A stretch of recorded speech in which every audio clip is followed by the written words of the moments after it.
മാനസസഭത്തിന് വന്ദനം. നിങ്ങൾക്ക് കഥകൾ ഇഷ്ടമാണോ? എങ്കിൽ ഞാനൊരു കഥ പറയാം. എൻ്റെ അടുത്ത വീട്ടിൽ ഒരു സുന്ദരി പെണ്ണുണ്ടായിരുന്നു. അവളുടെ നൃത്തം കാണാൻ എന്തു ശേലാണോ!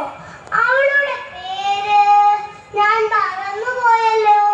ഓ, നങ്ങേലി.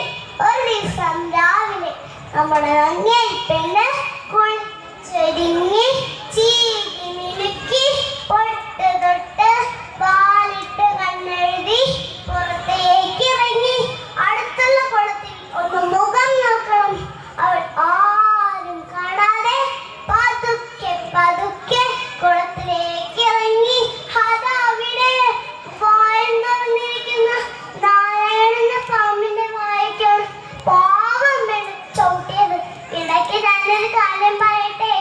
നമ്മുടെ നങ്ങേലി പെണ്ണെ ഒരു തളക്കുന്നായിരുന്നു. അവളോട് കേൾക്കാൻ തുടങ്ങി. അയ്യോ, രക്ഷിക്കണേ, ഓടിവായോ. അവൾ കുളത്തിന് ചുറ്റും ഓടാൻ തുടങ്ങി. ഇത് കേട്ട് അടുത്തുള്ള കുളത്തിലെ മീനുകൾ തലപൊക്കി നോക്കി. അതാ നമ്മുടെ നങ്ങേലി പെണ്ണിനെ കുലനാരായണൻ ഓടിക്കുന്നു.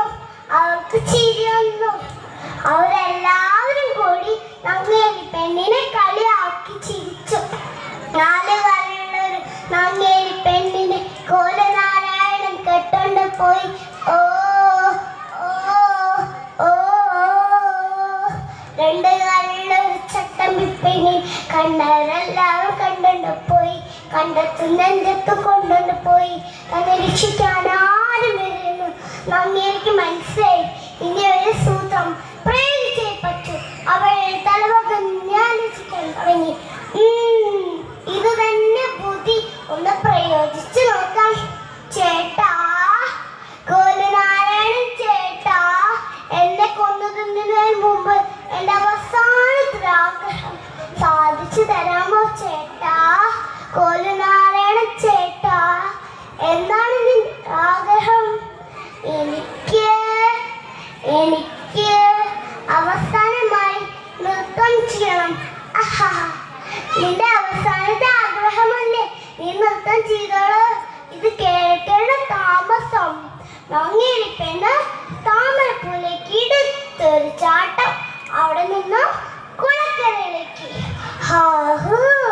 രക്ഷപ്പെട്ടു. അവൾ സന്തോഷം കൊണ്ട് പാട്ടുപാടി നൃത്തം ചെയ്തു.